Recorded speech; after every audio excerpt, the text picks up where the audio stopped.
if you like smut, this is the book for you. But if you're not into all of that, I wouldn't recommend it. Just don't even start it because you're gonna be mad. If you like toxicity, then this is the book for you. I don't know that I would adopt any of these principles. Why do men take nice girls for granted? They're stupid. That's why. If he believes he can do better than you, let him.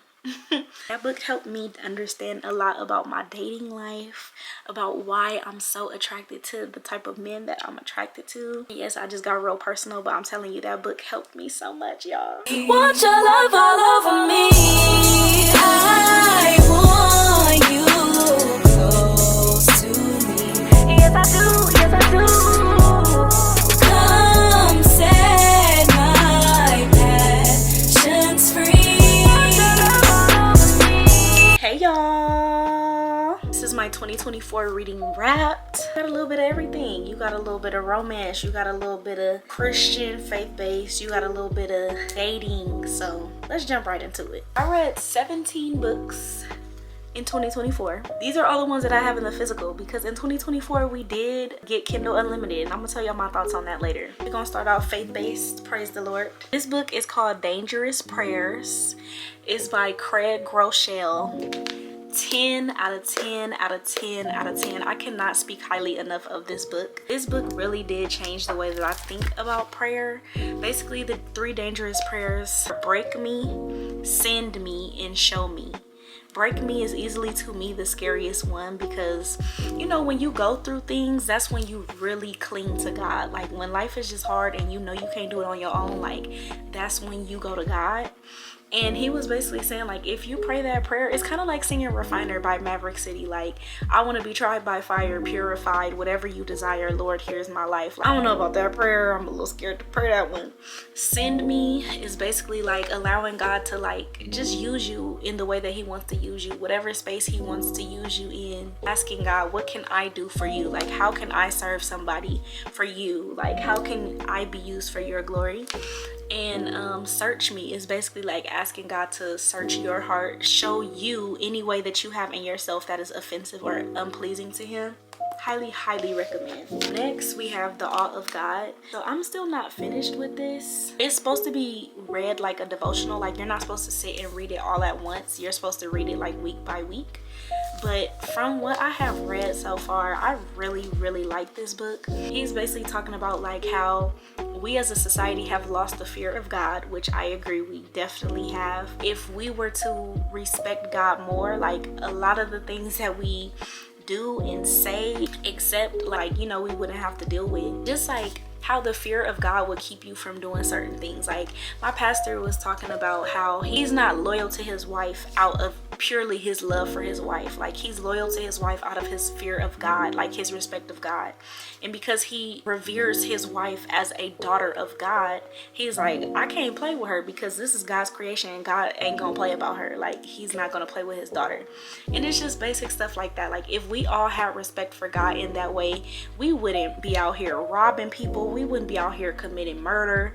We wouldn't be out here like, you know, just acting a fool, because we would be like, what would God think about this? Like if we put God at the center of everything we do and we have a heart that's turned toward him, a lot of, you know, the horrible tragic things that go on in this world just would not happen. Talks about like how we've taken God out of literally everything, out of music, out of entertainment. Like we're just all governing ourselves and not even consulting or seeking God in anything we do. And like once we get back to that awe of God, like the world will be a better place for it. So I really like this book. Forgiving What You Can't Forget. So I first learned of this book when Mike Todd was doing his Forgiveness University series. And I was like, I'm just not ready to read it. Like I don't want to forgive. Like I literally just did not want to forgive. And I feel like I'm a very forgiving person. But there is one person and a couple people attached to this person in particular that I'm just like, I have no, like God just gonna have to understand. God just gonna have to work on me with that because I don't want to forgive him. And so I was in Target one day in the book section, just roaming around, and I just saw this book. Like it caught my eye and I was like contemplating getting it. And I was like, Lord, if you want me to get this book, like let me hear a loud noise, like a loud sound in Target.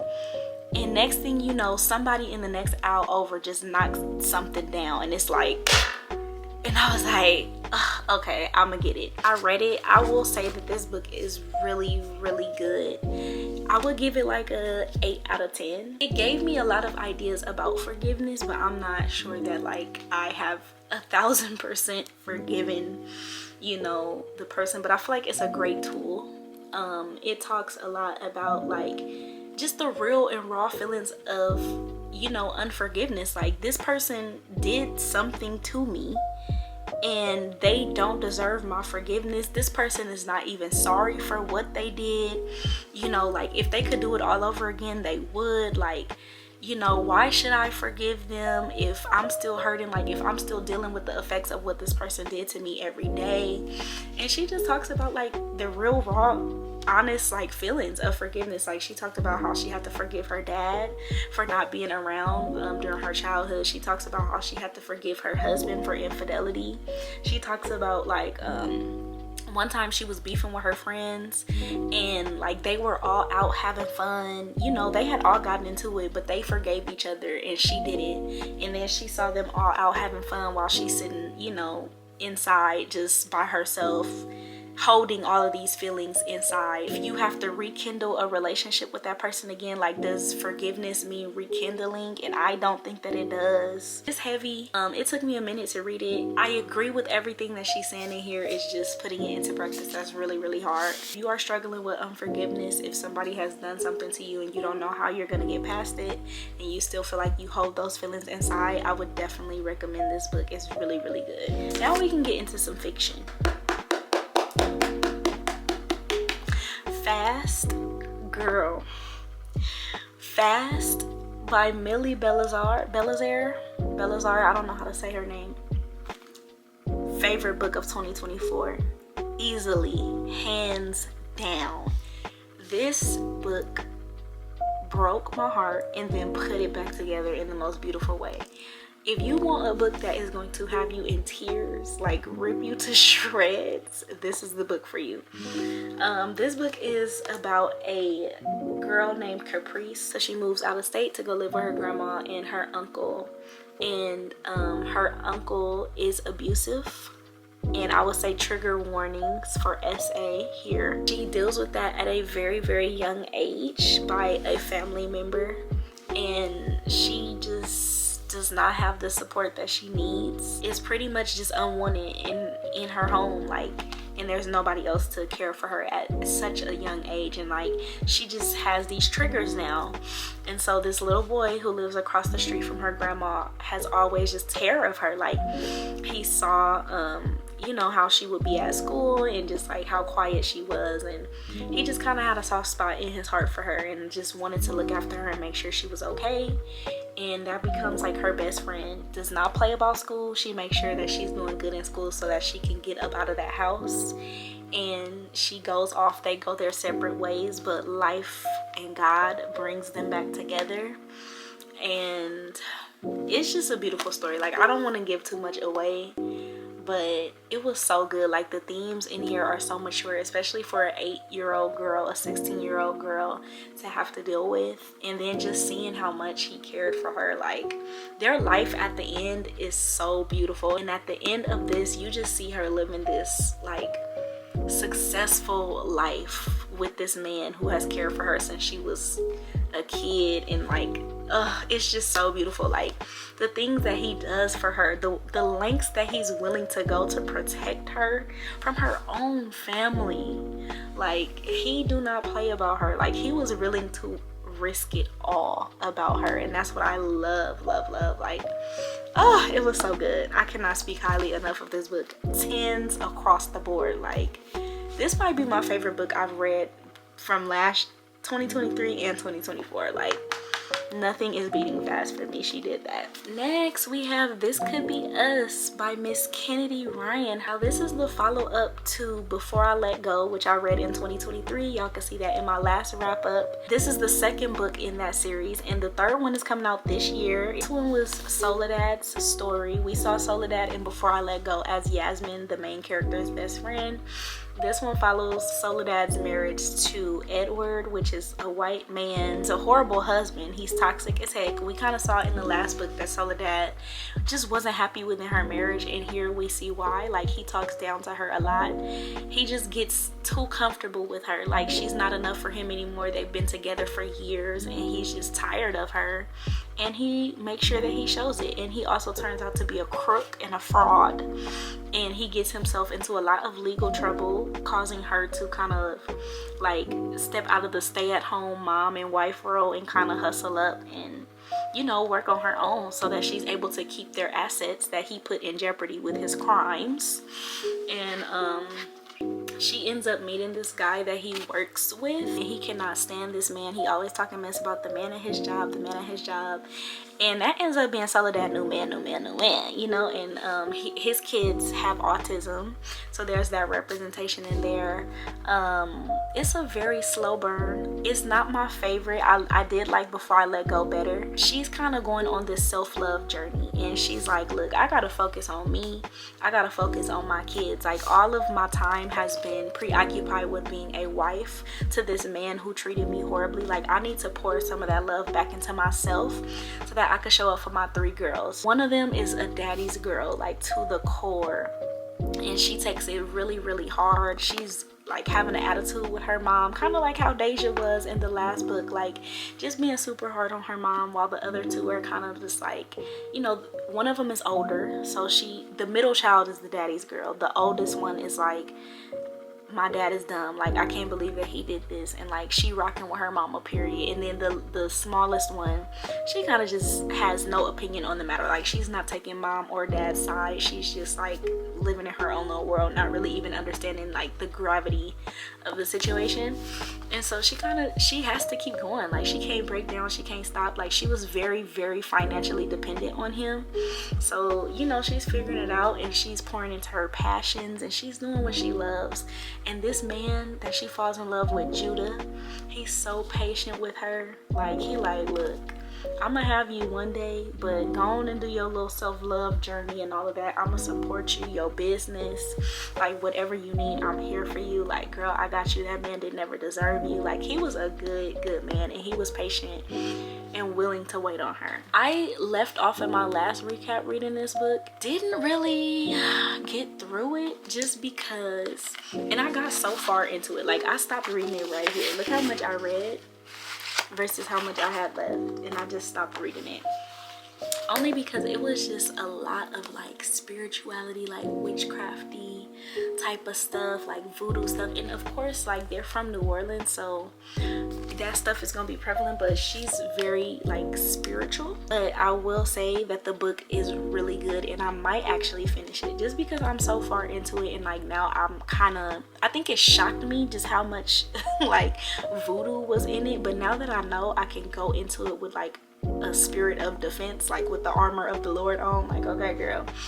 But plot wise and story wise, like, so good. Of course, again, this is the second book in her Hoop series. Long Shot was the first one. Y'all know how I feel about Long Shot.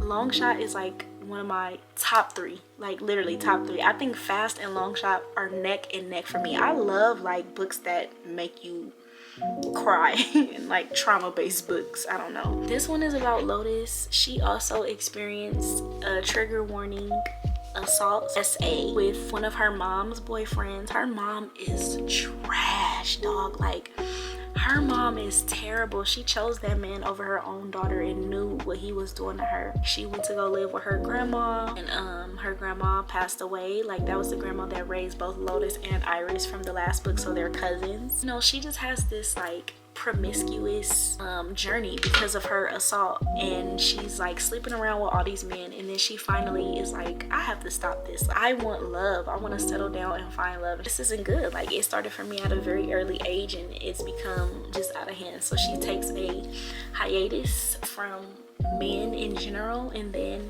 she meets Keenan, and Keenan is a divorced basketball player.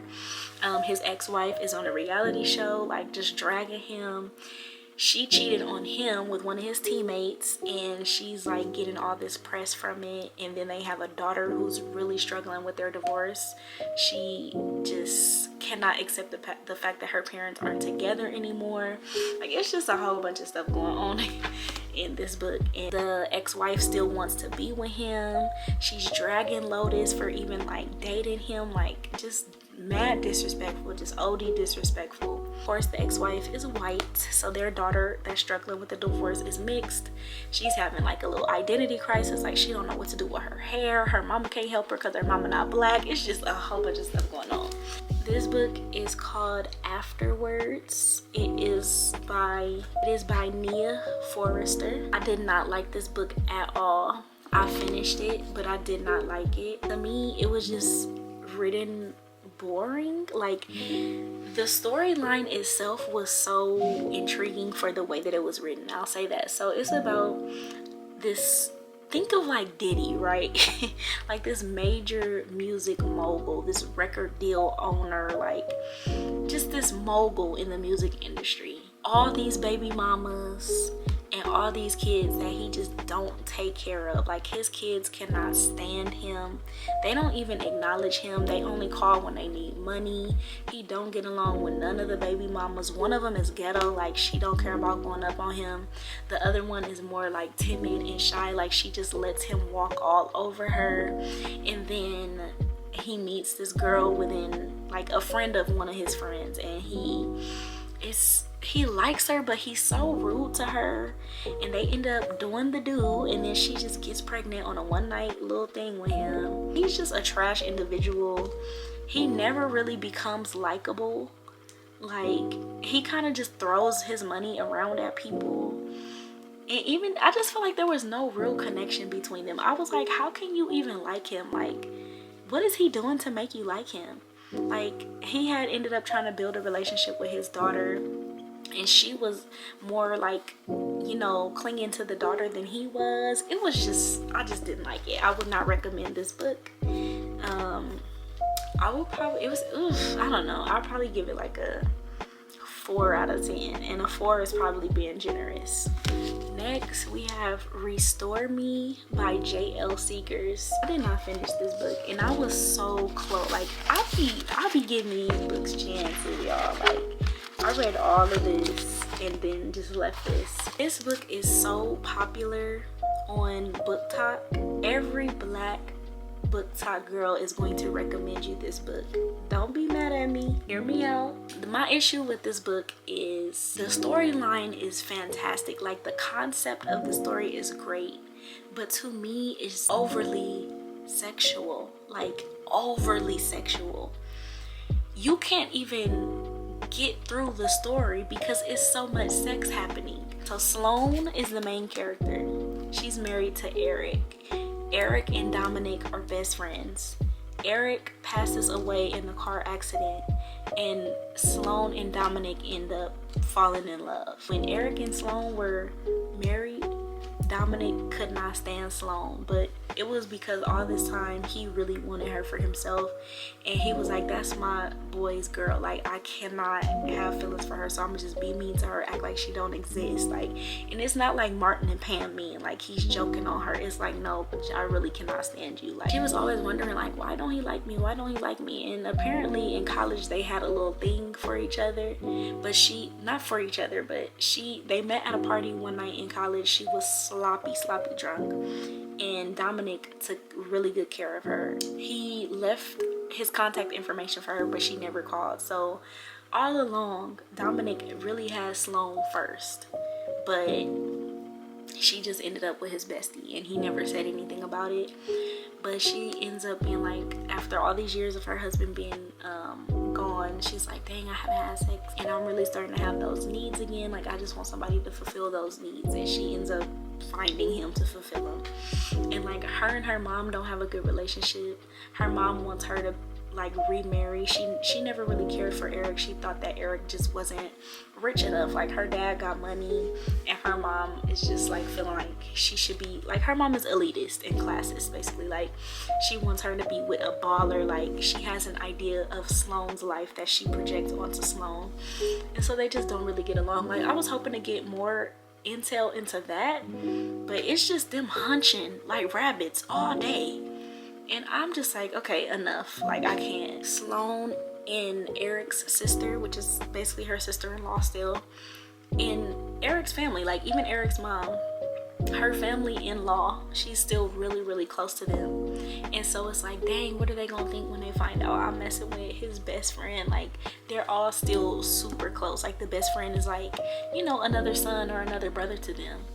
And so she just felt like she was betraying them by sneaking around with him. I'm trying to get to the meat of that. Like what is gonna happen with Sloane and her mama? What is gonna happen with Sloane and Eric's family? What is gonna happen with Dominic and Eric's family? You can't even get to it because it's just hunching. So if you like smut, this is the book for you. But if you're not into all of that, I wouldn't recommend it. Just don't even start it because you're gonna be mad.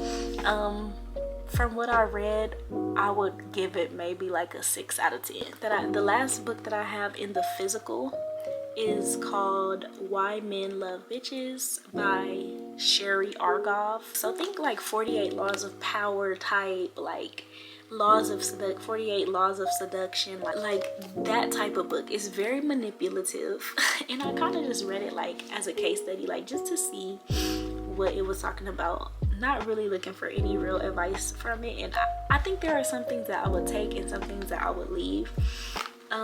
It's basically telling you not to be too available to these men, just to play mind games with them. Like just be mean to them and they'll like you. A lot of things that most feminine women would do and nice caring women would do is telling you to do the complete opposite. Okay, some of the ones that I don't agree with. Negative attention is still attention. It lets a man know that he has you right where he wants you. Like, what? Why would I want to give a man negative attention? Like, if you're even pulling me to a place where I have to be negative, why do I want to be with you? Like, I feel like that one is basically saying, like, you know, if you crashing out on a dude, slashing his car, keying his car, doing all of that, beating his mama up, like, he still likes that attention from you. And that's true, but it's like, why do I want to do all of that? Basically saying like, when you don't nag him, just get him another dude to do what you asking him to do. Like, it's toxic. If you like toxicity if you like toxicity, then this is the book for you. I don't know that I would adopt any of these principles. I mean, a lot of the stuff is just the things that girls always go through. Like, why do men take nice girls for granted? They're stupid. That's why. Why does a man respect a woman when she stands up for herself? I shouldn't have to cuss you out to get you to respect me. Like, you should just respect me off the fact that I'm a human being and we all deserve respect until proven otherwise. And like, if that's not how the man naturally is, like, why do I want him? Like, you know, like, why are men romantic at first and then change? All of this is in here. I think it's good. I think it's an entertaining read. Read it sparingly, like pick and choose what works for you or not. But overall, I actually would recommend this. I would give it like an 8 out of 10. 2024, me and my friends started a book club. It's not really a book club. It's just me and 2 of my friends reading books together. Shout out to Zyra and Shira. To kind of keep the price down on all these books, I got Kindle Unlimited. We all have Kindle Unlimited. Now, let me tell y'all my thoughts on Kindle Unlimited. It's very limited. You're not going to find a lot of the books that you're looking for on there, especially newer releases. And I feel like releases that are from like bigger authors, and you get a lot of indie stuff. Like, you'll get a lot of books from like independent authors, or like people who you could tell they just typed something up real quick, got a little AI cover and put it on Canva and then put it out as a book, which is not bad. But I feel like if it's gonna be called Kindle Unlimited, it needs to have some stuff on there. Like, you know, it's stuff that we be wanting to read and you can't find it on there. So I don't really know. I don't want to say it's not worth it, but I don't know. And maybe a lot of the titles get added later, so I would say beware of that. Like, maybe try the little free trial before you get it and see if what you want is on there. As an alternative, we also have Libby, which is like a library app where you gotta kind of have a library card, and then you can borrow like PDF files of the book, which is so stupid to me, because if it's like a PDF, why would you need to borrow it? Like, why is it not available to everybody? And like some of the books have wait lists and stuff, like you gotta wait weeks to read it. Like I'm waiting on Between Friends and Lovers, and it's like 14 people ahead of me to get it, but you get it eventually, and they give you like I think a week or two to read it. So now I'm about to switch to all my Kindle Unlimited books for 2024. The first book I read on Kindle Unlimited is called Never Chase Men Again. I found this book on TikTok because some girl was kind of like just posting the stuff from there that she learned. I thought this was better than Why Men Love Bitches, and it's basically just telling you to know your worth. Like, you are the prize. As a woman, you are a prize. The man should be chasing you, and some of the stuff that you do as a woman will make you look desperate and turn him off even more, because if you doing all of that just to get his attention, like he now knows that you know you want it worse than he does. Leading the conversations, don't be showing him everything about you all at once. Like, you know, let him show you how interested he is in you too. Don't risk your self-respect by trying to force a man to be interested in you. If he's not, on to the next. Bye. Don't fight, don't protest, don't struggle, don't complain, don't nag. Like, you don't gotta do none of that. When you walk away from a relationship that's not serving you, like, you make an investment on your self-respect. Show yourself as mature, valuable. If he believes he can do better than you, let him. Don't always call or text him first. Like, let him put in the effort, let him show you, like, just stuff like that. I think that that was more helpful to me than like this woman writing and telling me to be rude and mean to men. Like, I really enjoyed it. I would give that book a 10 out of 10. It was a very short read, and I feel like it was a lot of gems in there. I also read another book that really changed my life in 2024. It's called Attached. My therapist recommended it to me, and it changed the game on the way that I saw my attachment styles and issues. Like, I learned so much about attachment styles from that book. I learned that I have an anxious attachment style. I have a fear of abandonment and like getting really, really close to somebody and they pull away and just like leave me hanging. Most women have anxious attachment styles. If a guy pulls away from you or starts acting funny with you, ghosts you, you know, like how dudes do, they start pulling away and start doing less. You're like, what can I do to immediately reestablish this connection? Like, how when nothing is wrong and you keep asking somebody what's wrong, then they really get mad and like they want to push away from you even further. It's kind of like that. And like most men, and this is not true for every man and every woman, that's why I'm saying most men have avoidant attachment styles. They're uncomfortable with like closeness. They don't know how to receive love. They don't know how to receive attention and affection. Like, it makes them uncomfortable. They want to push away. The more that you love them, the further they want to push away. And it has nothing to do with you. It's just like, you know, how they're wired, and they feel like they have to do everything on their own. They're very pro independence. They don't feel like they need nobody. What it's like for an anxious person to date an avoidant person, because it can work. It's just that y'all both have to know like why you feel that way, like what point, because your attachment style usually starts in childhood or stems from something that happened in your childhood. So like, you have to be able to know, like, okay, I am avoidant because of this, I am anxious because of that, and like this is how I'm going to work on it. Both are able to communicate and work on it together, then it can work. The anxious has to understand that the avoidant simply just sometimes needs their space, and it has nothing to do with you. Like, they just are wired to need their space. And the avoidant also has to know that the anxious needs reassurance, like, hey, I love you, you know, I just need my space, you know. And I think that helped me a lot. It helped me a lot. And it talked about like why the dating pool is so trash, because avoidants usually don't date avoidance. Like, they cannot handle somebody being avoidant with them as they are with other people, so they usually date anxious people. They, you know, go after anxious people who gonna be checking for them, like pulling for them, because it also feeds their ego. Like, oh, this girl is chasing after me. Like, every time I stop talking to her, she you know, pulling up on me and wondering where I'm at. Like it feeds their ego. The same thing with avoidant women. Like I'm telling you, women are avoidant and men are anxious. Like it goes both ways. It talks about like that's why the dating pool is so trash, because avoidants don't usually have like long-term relationships, so they're always back in the dating pool. And like the goal is for everybody to be secure, which is like you're very comfortable with yourself and you add a lot to a partner because you know how to give reassurance, you know how to share your space, you know how to communicate, and you don't view anything as wrong with you. Like if a person is being avoidant with you, you don't take it personally because you like, I didn't do nothing to that person, like, and that person is lucky to have me. Like I know that I'm an asset and I bring a lot to the table. Or like if somebody is being anxious with you, you know, like, okay, I get it, I'm emotionally intelligent enough to know that like you need this reassurance. Like they make for the best partners because they're secure within themselves. They don't have any fear of abandonment and they don't have any attachment issues. They're like, if you come, you come. If you go, you go. I'm gonna be happy regardless. And that is where we all need to strive to be.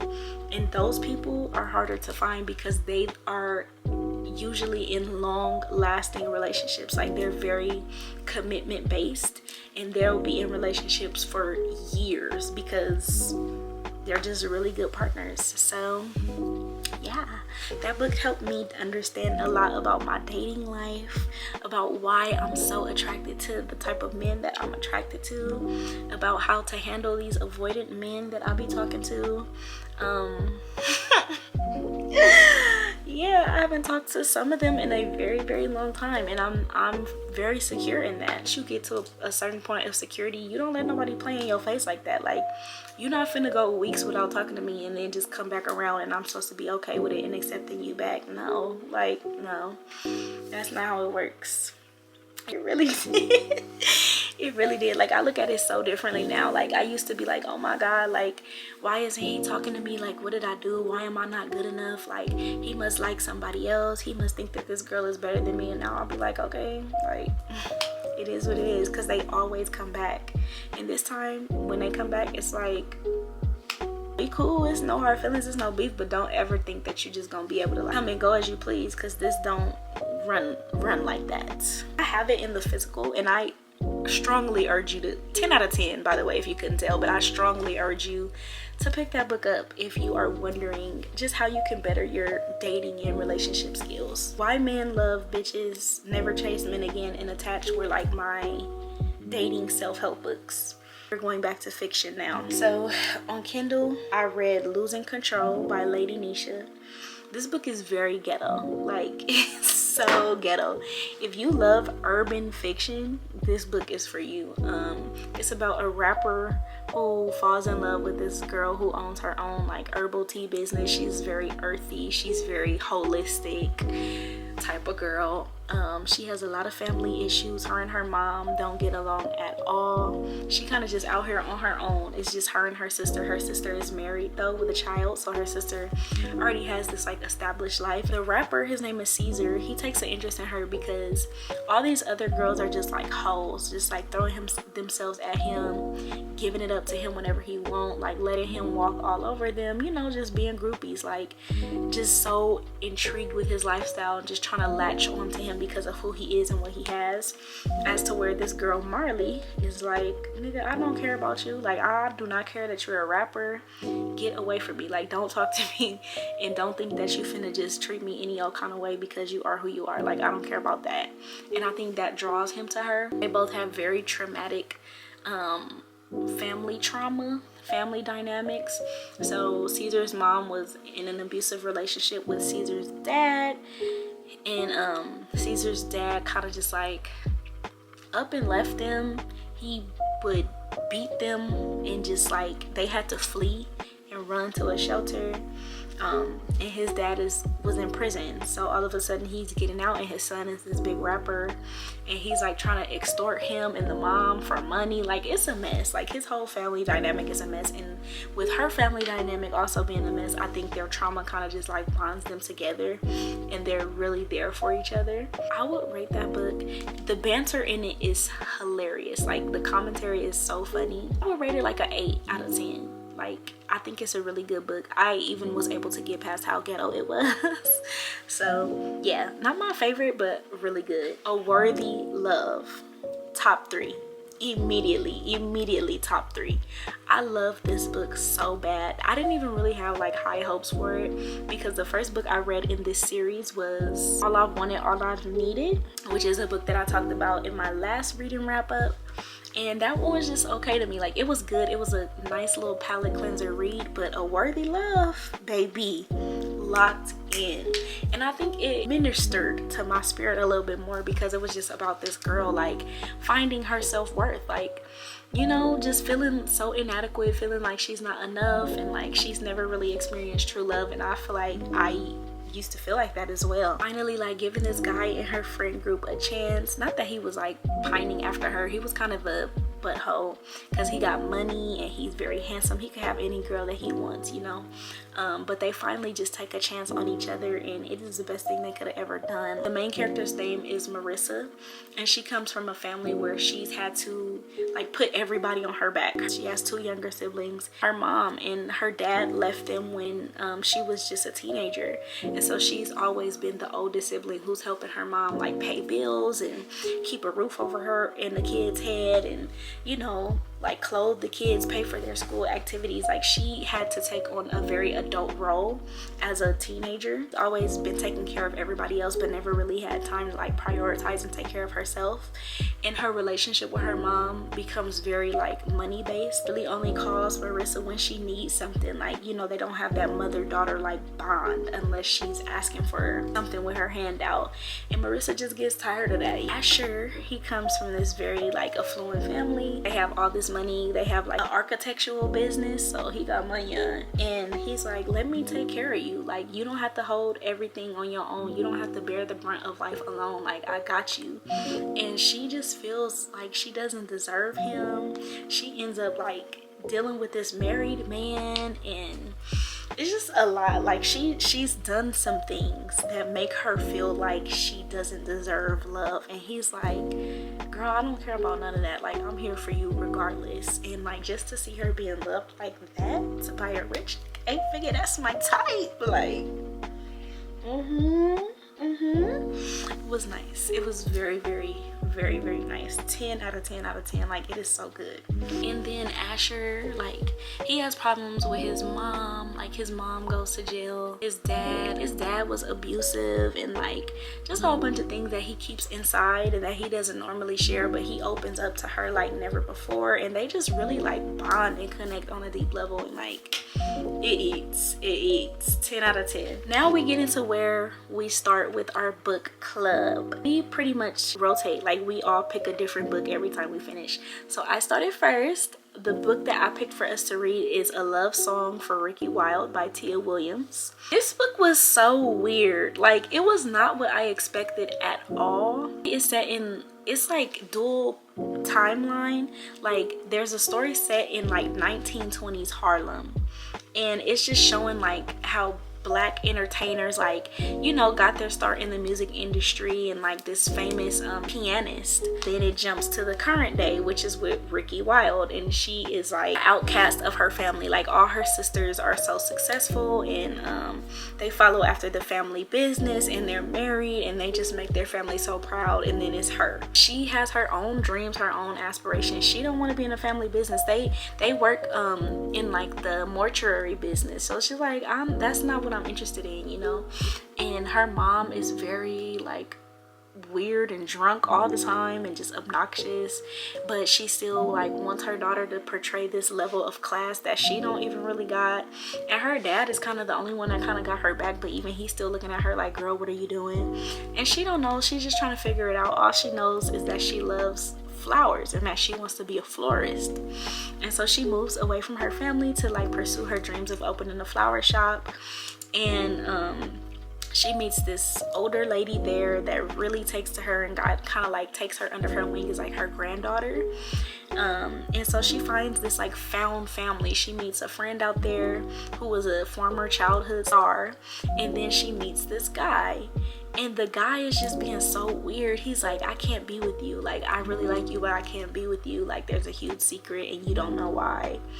And it's just like they have this very weird bond and this very weird dynamic, but you just gotta read it for yourself. For yourself, because I don't want to give too much of it away. But each story kind of connects, like the 1920 story, the story with the older lady who kind of took her under the wing as the grandma, and it's just like it's all connected, but it's so weird like to read it, and it's a very like sacrificial type of love, I will say that. So yeah, me and the girls really liked it. I would rate it personally maybe like a 7 out of 10. Like it's not at all what I expected. I don't know what I expected, but it wasn't that. It gives very like, I don't know, you just gotta read it for yourself. Read it for yourself and develop your own opinions. So the next book that we read after that as a group was Something in My Heart by Kimberly Brown and Maya. I personally really like this book. I think it started off like immediately getting into the drama. It is about a young lady who is in a relationship with this guy and they suffer a miscarriage, and so she's feeling so empty, she's depressed, she's just down on herself all the time, and he kind of just up and leaves her, like ghosts her and leaves her to deal with the pain of that miscarriage alone. And the only person that's stepping in to like really care for her after miscarriage is the dude's brother. And it's crazy because the dude's brother is the reason that her and the boyfriend knew each other. Like he introduced them. So he's like, dude, you would do my friend like this? Like I put you on to her, she's such a beautiful and amazing woman, like I thought y'all would be so good together, and you embarrassed me. Like I put this out on my name and like you did her like that. Like that's crazy. So they've always been friends, but now like that he's caring for her through the miscarriage, they kind of develop feelings for each other. And so now it turns into this thing where she's dating her ex's brother, and the family really loves her, but they know her with the brother and not with him, and it's just a whole crazy dynamic. Obviously that brings a lot of drama, so it was a very drama filled book, but I liked it. I love the ending. On my own, the next thing I read was relationship goals, because I try to read like with them, but also read things that I think they probably wouldn't like, but I would like on my own in tandem. I didn't really like relationship goals. I feel like it was rushed. I feel like the characters weren't really developed enough, and that we didn't really see a lot of relationship between the characters. So basically this girl goes to the airport. I don't really even remember their names for real. And this random guy just like kisses her at the airport, and she happens to be like an influencer, and somebody like takes a picture of them kissing at the airport, and now everybody is hashtagging their pictures hashtag relationship goals. I love the themes that this deals with. She's a darker skinned woman with natural hair, and like it just talks about the complexities of like, you know, dark skinned women not being held in regard as beautiful as light skinned women, and like issues that black women face within the workplace, and just like a lot of like black woman issues that I really liked. The guy is also like a videographer. He basically kissed her because he has this list that his dad gave him before his dad passed of like things that you should do before you pass, like a bucket list, and one of the items was kiss a stranger. They ended up reconnecting because of her viral buzz of her being an influencer, and he like, you know, people are tagging her, and so tagging him, and then he finally like figures out like, oh shoot, this is the girl. Like he didn't know she was, you know, an influencer. Starts traveling back and forth just to see her, like dropping bags on flights just to see her.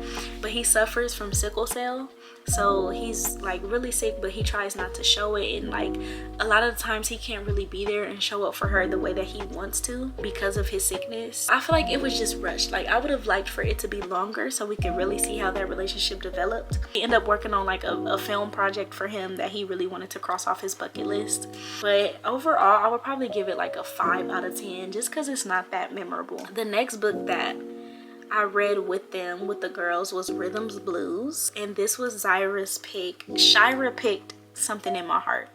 I don't know if I said that. So Zyra picked Rhythms Blues. Now Rhythms Blues is by the same author as the last book, as Something in My Heart, Kimberly Brown. We did not like Rhythms Blues, y'all, and BookTok loves Rhythms Blues. Like every BookTok book you see, you gonna see that one in there too, same as Restore Me. We did not like it. It's way too similar to Something in My Heart. It's like forbidden romance still kind of thing, like where this girl Rhythm ends up dating her rapper. So her boyfriend is a rapper, and Rhythm ends up dating her boyfriend's producer, and she runs like a nursing home for people with dementia, and the producer's grandmother is a member of her nursing home, and so they kind of fall in love that way. Her original boyfriend, the rapper, was cheating on her with one of his co-artists at their label, and like just being in pictures all the time with her. Like the media is like, you know, claiming them as the couple, and the label is pushing them as a couple because it looks good for the image and the industry and all that. And it's just like she not really rocking with it. Producer, he was just infatuated with her from the beginning. He was another type of dude who could have any girl that he wanted, and like just wasn't out here like that. And so I don't know, it's not a lot I could say about it because it's so similar to Something in My Heart. They have a good little love story, and the rapper is not necessarily ready to let her go. Like he's chasing after her, kind of like stalking her, kind of like just doing the most, like being super extra about getting her back, but she's like nah. And he bought her the business that she runs with, so she kind of feels a little indebted to him because like everything that she has, her apartment, her car, her business, is because of him. But to me, it's just not good enough of a story, like especially with it being from the same author and being so similar to the other one. It's nothing much to say about it. I would give it probably like, ooh, Rhythms Blues, I would probably give that one like a 5 out of 10. And 5 is probably being a little generous. So the next book we read was together as a group, was And Then Life Was Beautiful, and that was my pick. We're going back around. That book is by Asia Monique. After all the drama that we read from before, I figured we could slow it down a little bit. This book, it does not have a ton of drama. It's a very soft romance. This girl, her mom passes away, so she's grieving the loss of her mom, and she simultaneously finds out that she's pregnant. This guy she's been having one night stands with, her brother-in-law's friend, she's been having one night stands with, and they end up getting pregnant. And so the father of the child, his name is August, he finds out that he also has a daughter, just sprung on him, as the mom never wanted kids, but she delivered the baby and did not tell him that she was pregnant after they broke up. And he is called to the hospital to find out that he has this daughter with this girl who unfortunately passed away during childbirth. She basically left him a note saying like, hey, you know, I never wanted kids. I'm sorry I didn't tell you before, but I just didn't feel like it was right, you know, with our breakup. I didn't know how to tell you, but I'm leaving you this child, and I, you know, wish you all the best in raising her. So she basically just like sprung a child onto him, while he also has this child on the way with Corey, which is the main character. And him and Corey just like face this head on. She's like, I know I'm not this little girl's mom, but I'm willing to start a family with you. I'm willing to take this girl as if she is my own. Like, you know, she really likes him, and he was there for her, like, because he didn't get to be there like with the pregnancy part of his last child. Like, he didn't get to experience her being in the womb and like taking care of the woman. So he's like, you know what, let's just dive right in. Like, he likes her a lot. He has a huge family. He's actually a quadruplet, so like his sisters, they are very kind and welcoming to her, and their families just blend and mesh like it's nothing. Like, you see them over the years just raising the girls, and like they end up having this amazing life together. She's a zoologist, and his family owns like distilleries all over the country. They just go on to have this nice beautiful life blended together. It's just pure love between these people, and it was a really good story. We ate it up. Thank y'all. That concludes my 2024 reading wrap up. I hope y'all enjoyed this video. Let me know in the comments if y'all have read any of these books and which one sounds like you want to read it. And until next year, my reading wrap up, I'll see y'all next time. Bye.